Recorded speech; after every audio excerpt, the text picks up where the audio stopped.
జై శ్రీరామ్. ఇది ఓ వ్యక్తికో లేక ఓ సమూహానికో సంబంధించింది కాదు. భారతీయ ఆత్మకు సంబంధించిన నినాదం. ప్రతి వాళ్ళు తమ వాడిగా భావించుకునే అరుదైన దేవుడిగా కీర్తించడం సర్వసాధారణం. ఆకట్టుకునే రూపం, మాటకు కట్టుబడి ఉండే మనస్తత్వం కలిగి ఉన్న అతనే శ్రీరాముడు. ధార్మికతకు దర్పణం.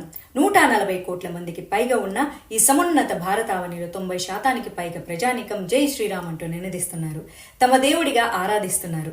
త్రేతాయుగంలో శ్రీ మహావిష్ణువే లోక కళ్యాణం కోసం రాముడిగా అవతరించాడు. దుష్ట శిక్షణ, శిష్ట రక్షణ చేసిన వాడు శ్రీరాముడు. ప్రతి భారతీయుడు తల ఎత్తుకునేలాగా శ్రీరాముడిని అనుసరించేలాగా ఆయన జీవితం అందరూ తమంతట తామే మంచిగా మలుచుకునేలాగా చేస్తుంది.